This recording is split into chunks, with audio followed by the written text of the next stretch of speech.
എങ്ങനെയാണ് കൺമണിയുടെ കഴിവുകൾ തിരിച്ചറിഞ്ഞത്? ഈ പാടാനും ഈ വരയ്ക്കാനും വായിക്കാനും പിയാനോ വായിക്കാനും അങ്ങനെ ഒരുപക്ഷെ സർഗാത്മകതയുടെ ഏത് തലത്തിലും സ്പർശിക്കാനുള്ള ആ കഴിവുകൾ എങ്ങനെയാണ് കൺമണി വികസിപ്പിച്ചെടുത്തത്? പാട്ടാണെങ്കിൽ അമ്മയാണെങ്കിൽ കൊച്ചിലെ ഓരോ പിള്ളേരിങ്ങനെ പഠിക്കാൻ പോകുമ്പോൾ എനിക്കൊരു ജീവിതം ഉണ്ടാകട്ടെ എന്ന് കരുതിയായിരിക്കും അമ്മ എന്നെ പാട്ട് പഠിപ്പിക്കാൻ വിട്ടു. പിന്നെ ഞാൻ പ്രിയമത ടീച്ചറിൻ്റെ ഇടയ്ക്കാണ് പാട്ട് ആദ്യം പഠിച്ചത്. അന്നേരം ചിലവരൊക്കെ പറഞ്ഞിട്ടുണ്ട്, നമ്മ പറഞ്ഞു കേട്ടിട്ടുണ്ട് ഞാൻ പഠിക്കത്തില്ല എന്നൊക്കെ പറഞ്ഞു കേട്ടിട്ടുണ്ടെന്ന് അറിഞ്ഞു. അന്നേരം അമ്മയ്ക്ക് വിഷമം ഉണ്ടായി കാണും. അന്നേരം പിന്നെ ആണെങ്കിൽ ടീച്ചറിൻ്റെ വീട്ടിൽ പോയി ഞാൻ പഠിച്ചു. പിന്നെ നല്ല ഒരുമാതിരി പാട്ടൊക്കെ പാടാറായപ്പോൾ നല്ലൊരു ടീച്ചറിനൊക്കെ അഭ്യസിച്ച് പ്രിയമത ടീച്ചർ നമുക്ക് കൊണ്ടുവരാം ഇവിടെ ഈ സമയത്ത്. വരട്ടെ. മോൾക്ക് ഓർമ്മ കാണത്തില്ല. അമ്മ മോടെ 5-ാം വയസ്സിലാണ് എൻ്റെ അടുത്ത് സംഗീതം അഭ്യസിക്കാൻ കൊണ്ടുവിടുന്നത്. അപ്പോൾ എനിക്ക് ഭയങ്കര ആശങ്കയായിരുന്നു ഈ കുട്ടിയെ എങ്ങനെ ഞാൻ പഠിപ്പിച്ചെടുക്കും എന്നുള്ളത്. അത് കഴിഞ്ഞപ്പോൾ ഓരോ പാഠങ്ങൾ പഠിപ്പിക്കാൻ തുടങ്ങിയപ്പോൾ കൺമണി നന്നായിട്ട് തന്നെ പെട്ടെന്ന് പാഠങ്ങൾ പഠിച്ചെടുത്ത് ഓരോ പ്രോഗ്രാമുകളും ചെയ്യുകയും. അപ്പോൾ തിരിഞ്ഞു നോക്കുമ്പോൾ മോൾക്ക് എന്താണ് തോന്നുന്നത്? തിരിഞ്ഞു നോക്കുമ്പോൾ എന്താണ് തോന്നുന്നത്? ടീച്ചർ എനിക്ക് എപ്പോഴും ഒരു അമ്മയെ പോലെയാണ്. അന്നേരം ടീച്ചർ പഠിപ്പിക്കുമ്പോഴും എല്ലാം എനിക്ക് അമ്മ പഠിപ്പിക്കുന്ന പോലല്ലേ. അന്നേരം എന്താ ടീച്ചർ ആദ്യം കുറെ കുറുമ്പ് കാണിച്ചോടെ? കുറച്ച് കുറുമ്പൊന്നുമില്ല എനിക്ക്. സീരിയസ് കുറുമ്പൊന്നുമില്ലേ? ഇല്ല വലിയ കുറുമ്പുകളില്ല. വലിയ കുറുമ്പില്ലാന്ന് പറയുന്നില്ല അമ്മ. കുറച്ചൊക്കെ കുറുമ്പുണ്ടെന്ന് അറിയാം. കുട്ടികളാണെങ്കിൽ കുറച്ച് കുറുമ്പ് വേണം കേട്ടോ കൺമണി. അതുകൊണ്ട് ഇനി മുതൽ ഈ പരിപാടി കഴിഞ്ഞ് പോയി കഴിഞ്ഞാൽ കുറച്ച് കുറുമ്പ് കാണിച്ചോളൂ. ഒരു ടീച്ചർ വരട്ടെ. കൺമണി വളരെ ടാലൻ്റുള്ള കുട്ടിയാണ്. പറഞ്ഞു കൊടുത്താൽ വേഗം പഠിക്കും. പക്ഷെ ചില സമയങ്ങളിലൊക്കെ ഇച്ചിരി അശ്രദ്ധയായിട്ടൊക്കെ ഇരിക്കും. ഒരു കാര്യം ഒറ്റ പ്രാവശ്യം പറഞ്ഞു കൊടുത്താൽ മനസ്സിലാവുന്ന കുട്ടി പെട്ടെന്നാണ് ആ ശ്രദ്ധയിൽ ഇങ്ങനെ ഇരിക്കുന്നത് കാണുമ്പോൾ ഭയങ്കരമായിട്ട് ഞാൻ വഴക്ക് പറയുകയും ചിലപ്പോൾ അടിയൊക്കെ കൊടുത്തിട്ടുണ്ട്. എന്തെല്ലാം ഇത് പുറത്ത് പറയുന്നത് കേട്ടോ. ടീച്ചറെ അറസ്റ്റ് ചെയ്തുകൊണ്ട് പോവാ. കൺമണിക്ക് ആദ്യം കൺമണിയുടെ മുത്തച്ഛനാണെന്ന് തോന്നുന്നു പറയുന്നത്. അതായത് സ്വാഭാവികമായിട്ടും ഇങ്ങനെയുള്ള അംഗവൈകല്യം ഉണ്ടാകുമ്പോൾ അല്ലെങ്കിൽ വിഷമങ്ങൾ ഉണ്ടാകുമ്പോൾ ഒരു അപകർഷതാബോധം നമ്മളെ ചൂഴ്ന്നു നിൽക്കും.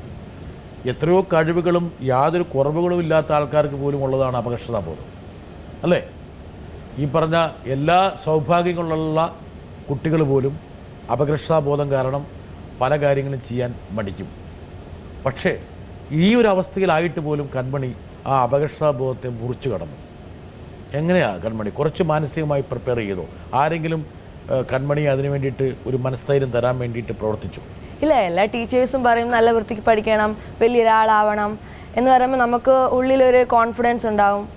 അങ്ങനെയാണ് ഞാൻ ഇത്രയും എന്നാലും ഞാനിനി എന്ത് ചെയ്യാനാണ്, എനിക്ക് മറ്റു കുട്ടികളെ പോലെ സൗഭാഗ്യങ്ങളൊന്നും ഇല്ലല്ലോ, എനിക്കൊരു വിഷമമുണ്ടോ, അങ്ങനെയൊക്കെ ഇടയ്ക്കിടയ്ക്ക് ചിന്തിക്കില്ലേ? ഇടയ്ക്കൊരു മാനസികമായിട്ട് ചെറിയൊരു വിഷമം എപ്പോഴെങ്കിലും ഉണ്ടാവുമോ?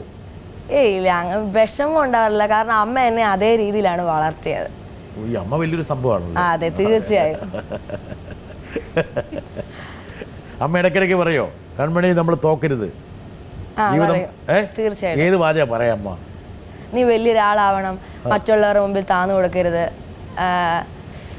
നീ വലുതാവണം, നമ്മുടെ കുടുംബത്തിലേക്കും നല്ല ഒരു കുട്ടിയായിട്ട് നിന്റെ ഈ വൈകല്യങ്ങളെയൊക്കെ മറികടന്ന് നല്ലൊരു കുട്ടിയാവണം എന്നൊക്കെ പറയും. അമ്മ ഇടയ്ക്കിടയ്ക്ക് പറഞ്ഞുകൊണ്ടിരിക്കും. എപ്പോഴെങ്കിലും ഒന്ന് ചാർജ് കുറഞ്ഞു വരുമ്പോൾ അമ്മ ഈ വാക്കുകളിലൂടെ കൺമണിയുടെ മനസ്സിലെ ചാർജ് അങ്ങോട്ട് ഹൈ ആക്കും അല്ലേ?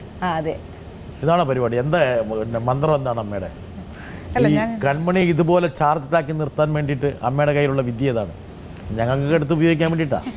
ഇല്ല, ഞാൻ എപ്പോഴും പറഞ്ഞു കൊടുക്കും. കാരണം ഈ ഒരു വൈകല്യത്തിൻ്റെ മുമ്പിൽ ആരുടെയും മുമ്പിൽ ഇതാകരുത്. കാരണം ആ രീതിയിൽ ആരും മാറ്റി നിർത്തരുത് അവളെ.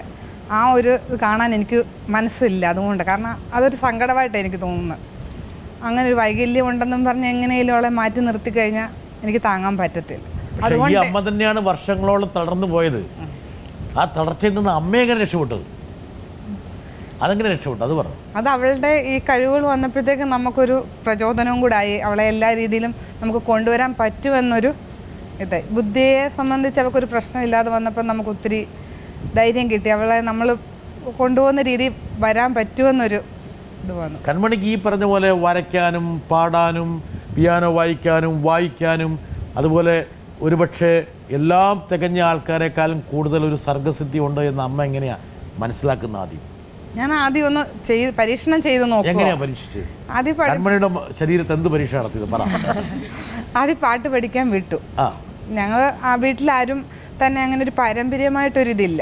ആ അന്നേരം പിന്നെ നമ്മളൊന്ന് ട്രൈ ചെയ്യാമെന്നും പറഞ്ഞ് ചെയ്തതേ ഉള്ളൂ. പക്ഷെ അവളത് പഠിച്ചു.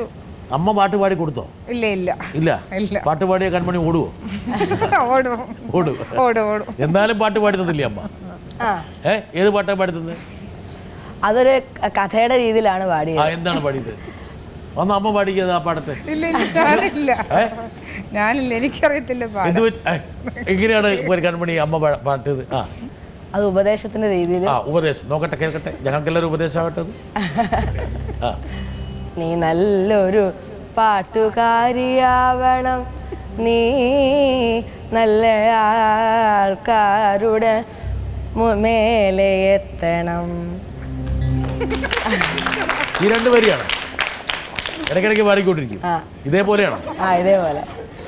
എന്തായാലും ഇതാണ് ഈ കൺമണിയുടെ ഊർജത്തിൻ്റെ എന്താ പറയുക ഒരു രഹസ്യം. ഈ അമ്മയ്ക്ക് ഒരുപക്ഷെ ഇത്രത്തോളം പ്രചോദനം തന്ന ഒരുപാട് വർഷം തളർന്നു കിടന്നെങ്കിലും എവിടെയോ ഒരു എന്താ പറയുക ഒരു തീപ്പൊരിയുടെ മുകളിൽ കയറി പിടിച്ച്